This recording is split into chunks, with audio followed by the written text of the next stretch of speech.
Cybergun cette année qui s'est un petit peu délocalisé, qui n'est plus dans le hall 7, qui est dans le hall 3. Et donc je suis avec Mr. D qui va m'aider, qui va me parler des nouveaux produits ou des produits à venir chez Cybergun pour 2017 et au-delà. Là on est sur le panneau 6 Hour. Qu'est-ce que tu peux nous dire sur ces produits 6 Hour? Le premier produit qui va sortir, c'est le SIG MCX, vraisemblablement. Donc c'est un produit full metal, avec le upper complètement usiné. Une gearbox V2 avec une particularité à cette gearbox, c'est le système QD pour le ressort. D'accord, donc en enlevant juste la crosse, je suppose. On enlève la crosse, il y a un Picatinny et le système QD est à l'intérieur. Super. La batterie, on pousse la goupille à l'avant, la goupille du garde-main, la goupille de carcasse. Ouais. Et après on sort le garde-main par l'avant et on met une batterie LiPo. D'accord. Donc batterie spécifique. Le sélecteur est complètement ambidextre et tourne des deux côtés. Donc celui-ci c'est un modèle qui est fonctionnel, hein. C'est un modèle qui est fonctionnel, oui. C'est un modèle pré-production. Donc en finalisation et prêt à la production. Pardon. Franchement c'est vraiment pas mal. Donc je te ferai pas l'affront de te parler, de poser des questions sur qui fabrique la réplique, etc. Ça on le découvrira nous-mêmes, ou alors au gré des publications peut-être de Cybergun qui parfois laissent échapper une info. Mais ouais, en tout cas c'est une belle réplique bien massive. Système Keymode, hein, les amis. Bon, maintenant tout le monde est sur le M-Lock, mais bon, Keymode c'est encore des années devant ça. Après on a un produit qui est fait que pour le showcase, ou principalement pour le showcase, ouais. Tout usiné dans la masse, le 6 Hour 1911 Spartan. D'accord. C'est un produit qui nous plaisait, qui plaisait à tout le monde. Donc on en a fait quelques prototypes, on le montre à droite à gauche et on prend les commandes. Et quand on aura de quoi faire une production, on fera une production, mais vu l'attrait qu'il génère auprès des clients et des utilisateurs, il se peut qu'on travaille sur une version mass market, donc de grande production. Oh, bah, je pense que ça peut plaire, hein. C'est vraiment très très sympa. Là c'est un blowback sur base de fonctionnement Marui KJ, donc gaz ou CO2, tout usiné en alu avec toutes les petites pièces en acier. Ensuite on passe au P226 qui ressemble fort à un P226 que nous avions dans le passé, mais celui-ci sort de moules qui viennent de chez nous. Donc une version CO2, mais à un prix plus attractif que les modèles KJ Works. D'accord. Blowback bien sûr. Blowback bien sûr.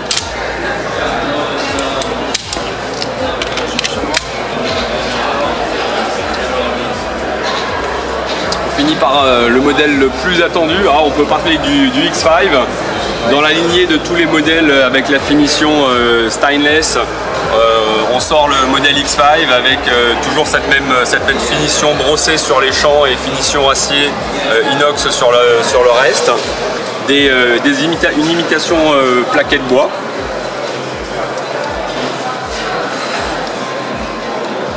C'est vraiment très chouette, hein. Complétera bien la gamme. Donc pareil, CO2. CO2 bien sûr.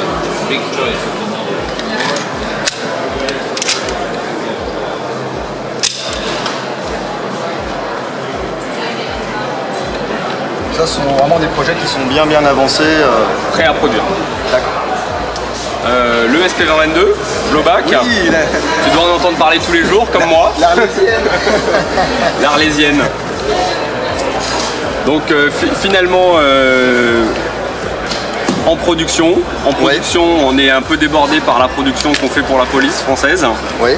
Donc nous avons beaucoup travaillé sur la version renforcée pour l'entraînement, et c'est pour ça que la version grand public n'est pas encore disponible. D'accord. Le modèle que tu as dans les mains, il a encore une culasse usinée, forgée et usinée. Donc c'est la même base mécanique mais la différence entre la version Mili et la version grand public, c'est culasse en alu forgé usiné, des petites pièces en acier et on a un chargeur fonctionnant avec des capsules spécifiques, de CO2 spécifiques. La version mass market fonctionnera évidemment en CO2 12 grammes. Et il y aura deux versions, une version culasse moulée et pièces moulées, et une version plus haut de gamme avec la culasse aussi usinée et les pièces acier. Vous allez peut-être faire appel à Inokatsu pour ça ou... Non, même pas, non, pas du tout. Non, on a travaillé tout seul. Travaillé tout seul. Bon, chez Colt, chez Colt, il y a une petite chose visible, à peine visible sur les Colt Raygun et sur le M45, c'est qu'on a mis à jour la forme de la carcasse. D'accord. La section rail à l'avant de la carcasse n'était pas tout à fait correcte par rapport au vrai. Donc le moule a été refait et maintenant c'est une bonne réplique, une vraie réplique du Railgun et du M45. Super, c'est vrai que c'est ça qu'on avait un petit peu reproché entre guillemets, même si ça restait de très bonne réplique, je pense que ça a été vraiment un succès, hein, c'est vraiment un succès. Et donc ces plaquettes là, les plaquettes de bois, ça sera des plaquettes de bois en option, qu'on va vendre bientôt. Et donc le petit que j'ai eu la chance de voir il n'y a pas très longtemps, donc un 1911 A1 qui vient compléter la gamme. Oui. Et donc là avec des super marquages, franchement. Des super marquages, la bonne couleur parkérisée avec une légère texture comme la parkérisation qui est faite dans la peinture. Vraiment très très joli. De toute façon les aficionados de 1911, je crois qu'ils se sont pris toute la collecte. Hein. Donc ici devant le présentoir FN Airstyle. On sait que vous êtes plutôt productif en ce moment en ce qui concerne la licence FN Airstyle, ce qui n'est pas pour nous déplaire parce qu'on a vu sur les dernières répliques, notamment le Scar H GBBR que je vous ferai bientôt en vidéo, et puis le FNS 9 qui m'a cassé un poignet. Je ferai bientôt aussi le 5.7. Alors est-ce que tu peux m'en dire un peu plus à propos de ce 5.7 ou... 5.7 à gaz, pas la même production que la version CO2. Oui, donc celui-ci c'était la version CO2. Hein. C'est ça c'était la version CO2. Voilà. On avait une demande pour un 5.7 gaz, surtout de notre filiale en Asie. Oui. Donc on a développé pour la filiale en Asie. Et il s'avère que maintenant notre filiale aux États-Unis en a besoin aussi et que nous allons l'avoir. Nous l'avons reçu en Europe. D'accord. La particularité de la version gaz, c'est qu'il n'y a pas d'outer barrel. C'est inner et outer en une seule pièce. C'est juste ça, ouais. Okay. Carcasse nylon fibre. Pour le reste, c'est une construction classique. D'accord. C'était un petit réglage pop par une petite vis par au-dessus. Oui. Là, vous n'aviez pas le choix. Ça a été choisi comme ça pour une question de simplicité mécanique. Ça évitait de mettre plus de pièces. Ouais. Mais ça marche pas mal. Ici, donc on peut voir, il est toujours là, le petit P90 GBBR. Oui, toujours. Est-ce qu'il va... un jour sortir. Ouais, enfin, est-ce que tu en es satisfait désormais, après avoir fait quelques petits ajustements dessus? Est-ce que j'en suis satisfait? Alors, techniquement, je suis jamais satisfait de grand chose. À un moment donné, il faut se satisfaire et il faut lancer le produit et il faut vendre des produits pour le plaisir des utilisateurs, mais aussi pour que la société continue à tourner. Je crois que je vais rester comme ça toute la journée. On a trouvé un nouveau trépied pour P90, P90. Donc oui, on va le mettre sur le marché. D'accord. Et donc tu as fait quand même quelques petites modifs dessus, enfin tu as demandé quelques petites modifs. On a demandé quelques petites modifs. C'est pas toujours facile de se faire entendre et de se faire comprendre, mais on a demandé des modifs. Et donc le modèle plastique que vous connaissez tous, qui est sorti maintenant il y a 1 an et demi, je dirais, 2 ans. Ouais. Et donc j'allais dire grande nouveauté, mais non. Vous savez qu'on avait parlé de ces marquages blancs, et bien maintenant les marquages ne sont plus peints, ils sont vraiment moulés dans la carcasse. Hein, donc très très bonne nouvelle. Voilà. Et le clou du spectacle, un nouveau F2000? Nouveau F2000, complètement nouveau, nouveau moule, nouvelle usine et on va dire qu'on retourne un peu en arrière, mais on retourne au classique qui fonctionne. Une Gearbox V3, ouais. Ça fonctionne tout le temps. Ah bah oui, ça casse jamais. Ça casse jamais. C'est facile à monter et à démonter. Il sera livré avec une batterie 9.6 et un chargeur de batterie. D'accord. On aura pour le moment que la version rail, pas la version avec l'optique intégrée, en couleur FDE et en couleur noire. D'accord. Un chargeur iCap, le réglage, on soulève le couvercle sur le dessus comme l'ancien modèle, voilà, et la batterie dans la crosse, on enlève le talon de chargeur et pour y mettre la batterie. D'accord, donc changement de ressort à pile aussi sur celui-ci? C'est prévu, ouais. Je me bats avec l'usine pour que ce soit dès la première production et pas dès la deuxième. D'accord, bon, en tout cas, c'est particulier mais c'est pas désagréable. Je pense que ouais, ça fait beaucoup ça. Il me semble que les F2000 précédents, c'était plutôt pas mal. Malgré tout, c'était plutôt pas mal vendu, ouais. Et c'était un produit assez fashionable finalement. Ça tourne? Oui. Voilà. On a un caméraman aujourd'hui de luxe. Hein. Donc là, on est sur le stand. Alors, effectivement, moi, je vais vous dire, les Taurus, alors ça intéresse sans doute beaucoup de joueurs. Moi, c'est pas mon kiff. Je préfère rester sur du Beretta, par exemple. Pourtant, il y a un petit nouveau qui a de la gueule. Voilà, c'est ça qui m'avait attiré l'œil. Le Taurus 24-7 G2 pour génération 2. GT 24-7, donc en CO2. CO2, blowback. Avec un bon kick, tu seras surpris, agréablement surpris. Avec 3 backstraps. Ah, sympa. On est toujours architecture CO2. Ouais. Ah oui, vrai, cette fois-ci vrai. Un ressort Twistage, comme le vrai. Sort de camion, hein. Faut dire que pour tirer la glissière, c'est pas encore au niveau du vrai, mais on est quelque chose d'accord. On est quelque chose sur très très bien. Bah, un petit peu comme sur les Glock Gen 4. Et comme sur le vrai 24-7. Ouais. Très très sympa. Merci. Ouais, donc là on est vraiment sur du Taurus mais version moderne. Ouais, les organes de visée arrière réglables en élévation et en dérive. Ce qui est bien pour des organes de visée aussi bas. Donc 2 tons. 2 tons, oui. Soit noir, soit justement 2 tons. En finition stainless. Sans le brossage parce que le vrai n'a pas de brossage. Ouais. Voilà. Très très sympa, on est oui. Donc le FAMAS Valo, on voit qu'il a évolué par rapport à l'an passé. On a travaillé effectivement toute l'année sur ce FAMAS. Vous voyez, il n'y a pratiquement plus de pièces imprimées en 3D. On travaille maintenant avec l'usine sur la fabrication des moules. Les spécifications annoncées l'an dernier n'ont pas changé. Il y aura toujours un système de démontage sommaire identique au vrai. La batterie est toujours localisée dans le bas du garde-main à l'avant. Le sélecteur complètement fonctionnel. Le système de recul avec un système très similaire à l'ensemble récupérateur du vrai FAMAS. Oui. Et une vitesse initiale. Ah oui, la petite nouveauté, c'est que depuis l'an dernier, où il ne tirait pas, nous l'avons fait tirer. D'accord. On a remodifié des chargeurs, remodifié la gearbox et on l'a fait tirer.